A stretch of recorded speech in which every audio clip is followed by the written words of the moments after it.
هنعمل نظام جديد يخليك ان انت تقدر تختار او تبدل ارتفاكتس بالبروف اوف ذا سترونج توكنز. الموضوع ده مهم جدا جدا جدا يا جدعان، وهو ده اهم حاجه في كل الليله دي.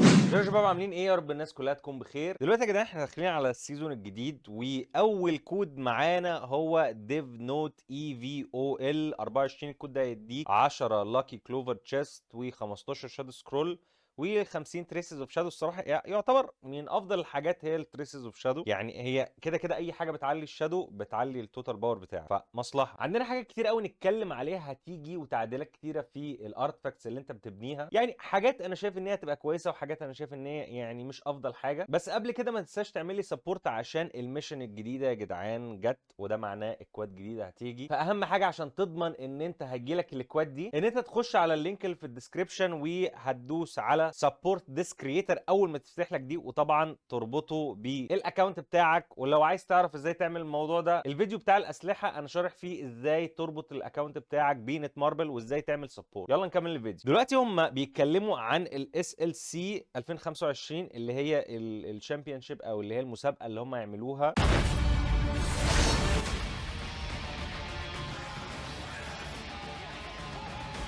هي تقريبا دلوقتي يعني في كوريا، يعني مش عارفين لسه امتى هي هتنزل لنا.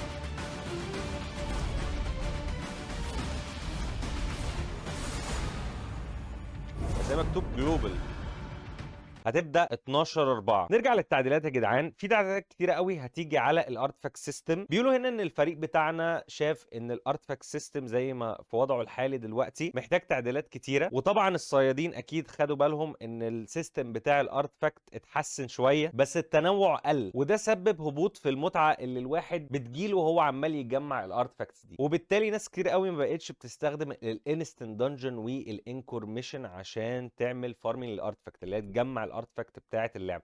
وده الصراحه انا خدت بالي من الموضوع ده فعلا، ناس كتير ما بقتش بتستخدم الاثنين دول. بمنتهى البساطه انت يعني بقيت عندك طرق تانية انت تجيب بيها الارتفاكتس، الناس ما بقتش مهتمه قوي بالارتفاكتس اللي بتيجي من الانستنت دنجن او من الانكورميشن. وهم بيقولوا عشان يرجعوا المتعه بتاعه ان انت تستخدم الانستنت والانكورميشن عملنا التعديلات التاليه. الانستنت والانكورميشن الاثنين هيجي لهم ليفلات اعلى عشان نخلي الموضوع ممتع اكتر ونخليه تفاعلي بزياده. مستوى الصعوبة هيعلى من 20 ل 30، يعني دي حاجة لطيفة. بس انا بحس ان انت لما بتعلي مستوى الصعوبة برضو يعني ملوش علاقة قوي بحتة الاستمتاع في اللعيبة. يعني اللاعب هيستمتع لما انت تديله حاجة زيادة مع ان انت تعليله مثلا في مستوى الصعوبة. فخلينا نشوف. بروف اوف ذا سترونج هيبقى موجود من بعد ليفل 30، يعني بدل ما هو من ليفل 20 في الانستنت او الانكور هيبقى دلوقتي موجود من بعد ليفل 30. الليفل بتاع الارتفاكتس والارتفاكتس الجديده هيعلى مع زياده مستوى الصعوبه بتاعه الانستنت دنجن والانكور ميشن. ارتفاكتس بليفل اعلى دلوقتي هتقع في الدنجنز دي اللي هي الدنجنز اللي موجوده اللي هيبقى فيها الليفل العالي، وفي ارتفاكتس جديده هتبقى بنوع جديد وخواص جديده. دي حاجه كويسه جدا يعني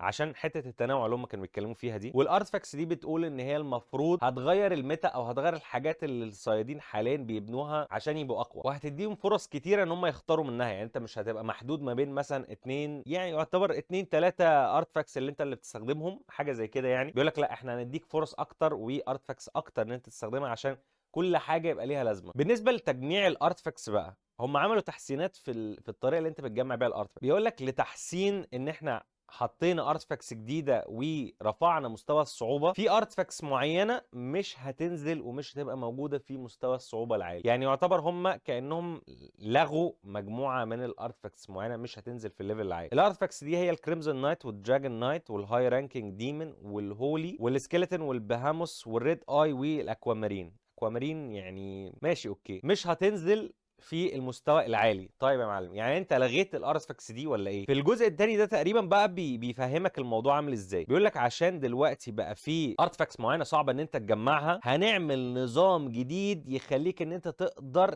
تختار او تبدل ارتفاكتس بالبروف اوف ذا سترونج توكنز. الموضوع ده مهم جدا جدا جدا يا جدعان، وهو ده اهم حاجه في كل الليله دي. انت في البروف اوف ذا سترونج لما انت بتخلصه بيديك توكنز اللي هي كروت صغيره كده. فالكروت دي بيقول لك انت هتقدر تستخدم ان انت تختار ارتفاكتس معينه او تبدل ارتفاكتس بارتفاكتس ثانيه.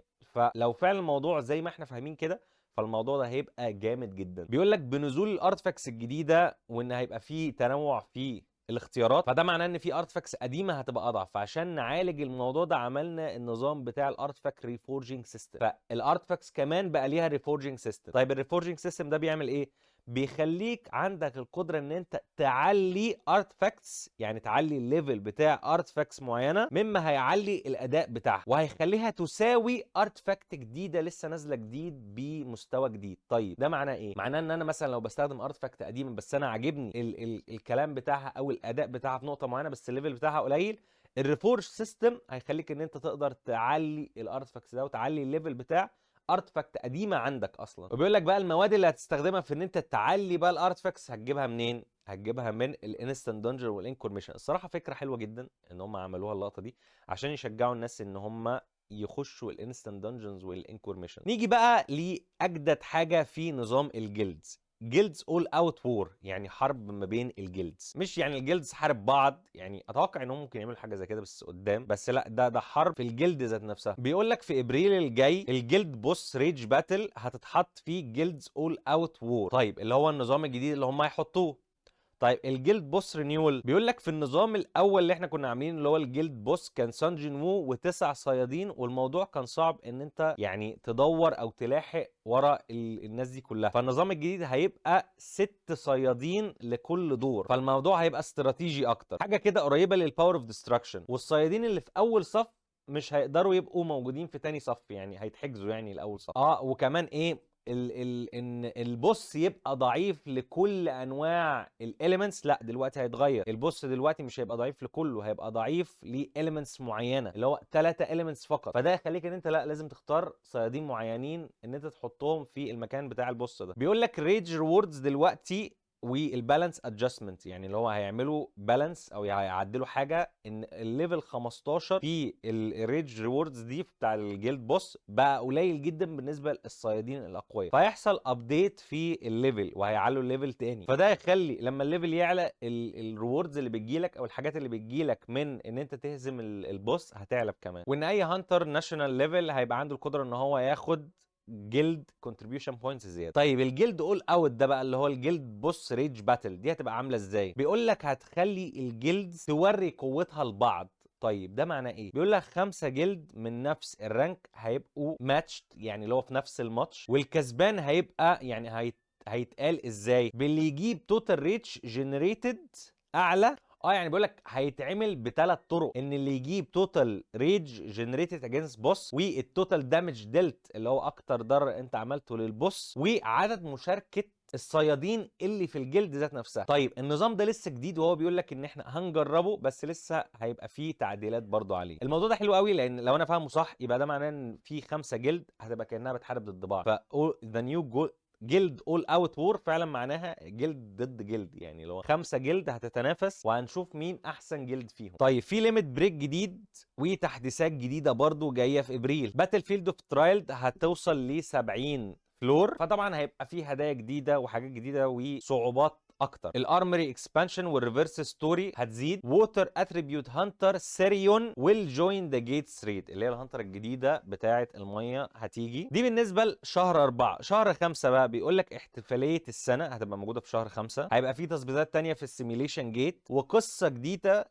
بتاعت باس النايت ريد والسكول دانجن بريك. الجيمات هيبقى فيها تغيير وهيبقى فيه سلوتس زياده اللي هو اماكن زياده للجيمات. الرونز بتاعت السكيلز هتبقى فيها ابديت، يعني هم بيقول امبليفيكيشن اللي هو هتزيد بشكل ما يعني. وسان جين وو هيبقى عنده جوب تشينج جديد، وفي ريد جديده اسمها يوجمنت هتبقى موجوده، وده معناه ان احنا هيجي لنا ريمننت باور جديد غير باران، والريمننت باور دي هتبقى يوجمنت. دي الصراحه ده انا متحمس ليها جدا. وفي هانتر جديد هيجوين في القصه في شهر 5، وشادو جديد برضه هيبقى موجود. ده بالنسبه لكل الحاجات اللي موجوده في الباتش ده. انا شايف ان الصراحه الحاجات اللي موجوده في الباتش حاجات كويسه، يعني الاتجاه اللي هم رايحينه اتجاه حلو، يعني عشان برضه الناس ما تزهقش. فاكتب تحت في الكومنت ايه رايك في الباتش ده، وايه اكتر حاجه شايف ان هي المفروض كانت تتحل وما اتكتبتش. بس كده كان معاكم علاوي وشكرا لكم.